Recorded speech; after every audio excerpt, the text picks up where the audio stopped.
when TINUBU entered that SOWORE, was it not when IGBO and SOWORE were released? Is that not so if Igbo man never enter SOWORE, can be saying they cannot go continue? Why not? They cannot. It's not possible. SOWORE had been pampered, and I told you before, he is TINUBU's boy. That is why that guy. The same SOWORE where they attack for this leave this thing. I said leave that thing. The same SOWORE where they attack for this marathon. I said leave that thing. Leave that thing. Now you say that TINUBU boy. Why did he go and sit where the government? Okay, so because he's Iranian governor, now make a TINUBU boy. Hold on. All the cases have been happening over the years.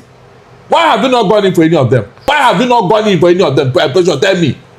After all the gra they will release it. Please, can anybody tell me anywhere in the world where IPOB has been proscribed as a terrorist organization? How come it is only Buhari and his brothers? This proscription came under Buhari, and he didn't want to mention his kinsmen as a terrorist group. So when you add all this thing together, you will now see that there is injustice against nnamdi Kanu. It has spread to every Igbo man. Precious, I have not seen one single reason, except that what the Igbos don't like injustice.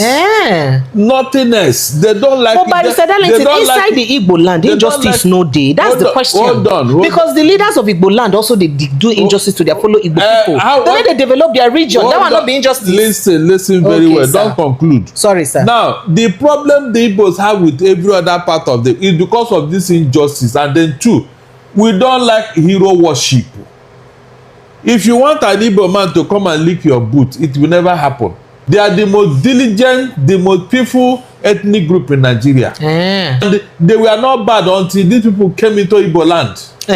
Yes. Na person make them bad. Exactly. How? They took advantage of kidnapping is not in our culture now. It wasn't. Is there anybody where did their culture? Of course. You know the people who were doing it. The people from Niger Delta, they started the block.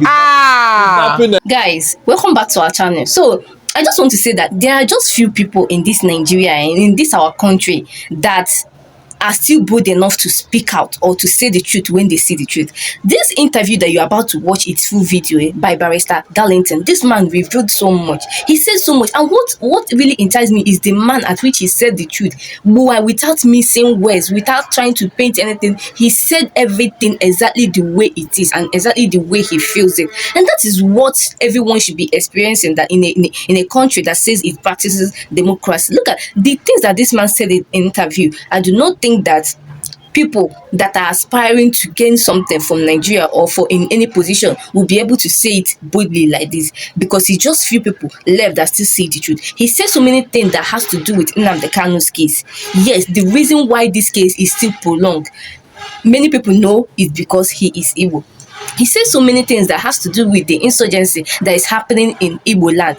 Yes, there is high rate of insecurity going on in Southeast right now. He made mention of it and why it is still persisting, and also mentioned the people that is committing all those crimes in Igbo land and why they are doing it and to what aim they are aiming to achieve. So watch this interview with, like, I want you to pay attention to the things that this man said, because he said that so many things, he mentioned so many things that so many people from other tribes are doing in this Nigeria that an Igbo man cannot try to do, else he will end up like nnamdi Kanu, just like nnamdi Kanu is facing now. He said something about SOWORE and Sunday Igboho. In fact, particularly about SOWORE, I want you to pay attention to that side so that you know that it is not everything that you see in social media or anywhere, that it is not as you look at it that so it is. Just watch this interview. Mind for all this matter. Yeah, Precious. Sir? The case of nnamdi Kanu, it has moved from abnormal to illegality. Anyway, because that particular matter, in fact, some legal minds are now going to get some legal jurisprudence from that case. Because a lot of things that are unheard of in the legal profession has happened because of that case.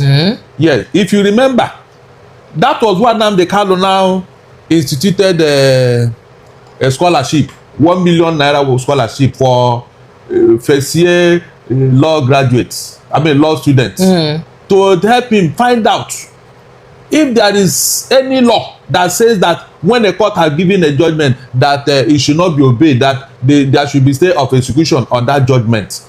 Remember, there was such a thing. These are things that are coming out of nnamdi Kanu's case. So, a court has given order, release this man. Now, if you want to even do any other, you have to obey the court order.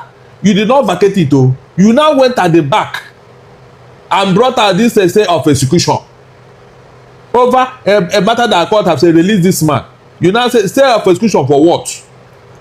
Shebi before you will even do that, you must obey court or you must obey the court since you have not vacated it. If you want to, you have to go to court over. You did not vacate it. And that was why he instituted that scholarship and said he want to find out that they should tell him.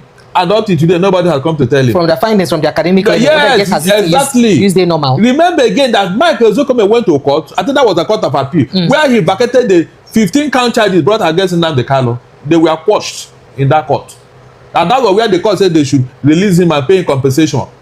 So all these things was ignored by the federal government for reasons best known to them. So if the young man is now coming out to say that look, oh, there is a clandestine move to keep me in detention perpetually, I will not doubt him. I will not doubt him because it is very obvious. But Barrister Darlington, speaking about keeping him in detention, remember say a lot of unrest right now dey for inside the southeast, and when you are the job wey be first PRO don't come and come talk say say na IPOB a terrorist organization and their terrorist wing ECN na dem dey commit all this crime dem. They kidnap people, they harvest body parts, they do this one, they do that one. But we no fit deny the fact say actually a lot of crime dey go in for inside the southeast. So Nnamdi Kanu to don't come and come talk say if they release am say nobody go fit dey cause this mayhem. So you agree with Tamani brother when they talk say all these people they commit this crime, they take advantage of in detention, they do what they do, or you feel say naturally IPOB people they commit these crimes? Remember that this IPOB, it has cost an IGP his job in this country. Something happened, an IGP went to Owerri. He was even with the vice president, and without investigation, without any information, without any discussion, the IGP concluded that it was IPOB that was causing the problem. After saying that, making that statement, he was sacked. That was when Abba Kyari was the, I think, chief of staff to Buhari. But now the Abba Kyari and Malamina then joined together go proscribe IPOB as a terrorist organization. Don't be talking. And even what's it called? Buhari was not even in the country when this thing happened. Now, this IPOB that people are talking about, please, can anybody tell me anywhere in the world where IPOB has been proscribed as a terrorist organization? How come it is only Buhari and his brothers in the north? Yes. Like a World Terrorist Index, they see Fulani headsmen as a terrorist organization. Yes. They even see them as one of the top 10 terrorists, and they within the top 10. They are number 4, the whole world. So why you say Nigeria no gree proscribe Fulani headsmen as terrorist organization? That is what I'm telling you. They have already that is the armed one, so. That is they have done that, but it's on paper. In reality, they are still doing what they are still nobody. No, the bandits then they proscribe. They never proscribe the Fulani headsmen, armed ones. The killer, he said anybody that's carrying gun. That's how they put it. And since the people are carrying gun, they refuse to name them. In fact, this Fulani, they refuse to mention their name. They only say those carrying gun. So how do you proscribe people without naming them? Is that even prescription? That is because they don't want to mention Fulani. That was under Buhari. Yes. This proscription came under Buhari, and he didn't want to mention his kinsmen as a terrorist group. So when you add all these things together, you will now see that there is injustice against Nnamdi Kanu. It's as simple as that. Deliberately, or not that it was a mistake or something. And why it has become a state policy is what I don't know. From Nnamdi Kanu now, it has spread to every Igbo man. And that's why the Igbos are saying we want to leave Nigeria, because it's like they are hated. Yes, now it's like the Igbos are hated. You remember what Buhari said that made them to put down this thing on Twitter when it was Twitter. Say you go talk to them in the language. And then there's like we are a dot in a circle and all that. So how can you hate the people so much as a leader? But why do you think they hate Igbos anyway? In fact, up to today, I have been thinking, Precious, I've not seen one single reason, except that what the Igbos don't like injustice.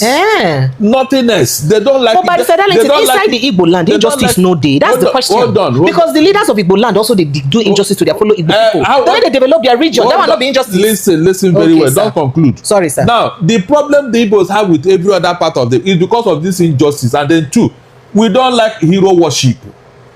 If you want an Igbo man to come and lick your boot, it will never happen. We don't do it. I think that is one of the reasons why they hated them. The Igbo man depends on what he can do with his hand and with his brain. These are the things that are making them to hate him. Nothing else. An Igbo man don't have time for hero worship or somebody who will come and be teleguiding him, telling him what to do and what not to do. Count the Igbo man out. So these are part of the reasons. Apart from that, I didn't say any other thing. They are the most diligent, the most peaceful ethnic group in Nigeria. So is that not something to hold on to? Since the creation of this country called Nigeria, is there any time you heard that the Igbos were rioting, killing people, burning houses and all that of their own? How many other tribes they drum? It's very common here. And I remember when the OPC was holding sway with Gani Adams during June 12th. Or was it not Igbo proper that they used to settle their score whenever they are fighting with the Northerners? Because Babangida are not June 12th.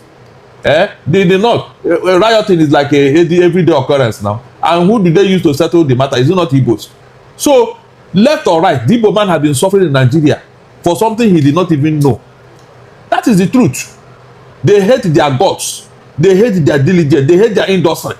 Pressure, that is the only problem the Igbo man have committed in Nigeria. Their industry. Their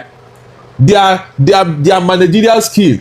Their capacity to turn, what do you call it, stone into bread. These are the things that they made them to hate the Igbo man, because they be wondering after the war, how come these people are now holding the economy of this country? So, Barrister Darlington, do you agree with Kanu's brother when they talk say now criminal elements they take advantage of Nnamdi Kanu continuous detention, so they cause this katakata where they do organ harvesting? In fact, he say most of the people where they don't even catch for inside the south, say most of them don't even speak Igbo language. Of course, so, believe say most of them no be Igbos. No, but there's some they don't catch the way people, like the person who kill the lawmaker for Anambra State, even like Igbo language they speak. Wait, be say, so now, how you go use marry those two? Now listen very well. Okay, you see, whenever there is a problem, there's something we call collateral damage. Yes, in the course of pursuing these people, there are some renegades who will take advantage of what is going on to cash in on it and make some money. Like when these terrorists were brought into Igbo land, some other Igbo young men who felt that these people are making money, so let me now join them. Something like that. You know, they say example is better than precepts. So it is these few people that have now taken advantage of what they brought to us, that they now say they are the people doing all this thing. I'm not saying that yes, there are no bad guys in Igbo land. There are, but there are very few, and they were not bad until these people came into Igbo land. Yes, that person make them bad. Exactly. How? That they took advantage of. Kidnapping is not in our culture now. It wasn't. Did anybody wait did their culture? Of course, you know the people who were doing it. The people from Niger Delta, they started the kidnapping the white men because so as this Nnamdi Kanu story dey like this, when you don't talk, say federal government won't leave them there perpetually. How you take see this matter to end now like this? It cannot be perpetually or ad infinitum. Considering wetin dey go on with in case with Binta Nyako, before Binta Nyako, and then the High Court judge, the chief judge of the High Court giving back the case to her. There is nothing that started that cannot end. It has never happened. Okay. I know that one day they will release Nnamdi Kanu. Okay, it's a matter of time and patience. Okay. I told you that Abacha's CSO Al Mustafa, he was there throughout Obasanjo 8 years. Abi? At the end of the day, did he not come out? So the only reason why Nnamdi Kanu is there is because Igbo man is not in Aso Rock. That's the fact. All right, sir. That when TINUBU entered Aso Rock, was it not when Sodibo and SOWORE were released? Is that so if Igbo man never enter Aso Rock, then be saying Nnamdi Kanu go continue. Why not? They cannot. It's not possible. He will come out whether Igbo man is there or not. Even the SOWORE now that is the being pampered. All the things SOWORE have done, if any Igbo man do half of it, he will not come out of it now. All right. This other one that happened like that, they say he's calling an IGP, an illegal IGP and all that.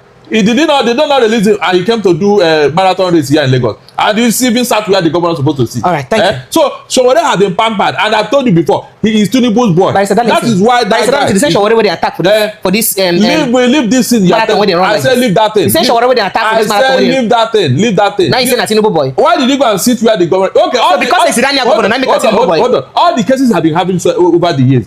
Why have you not gone in for any of them? Why have you not gone in for any of them? Tell me. After all the garagara, they will release it. Has Tinubu always been the president of Nigeria? Is that what? Has Tinubu always been the president of Nigeria? Has he been? Has he always been the president of Nigeria? Who? Tinubu. He has not been now.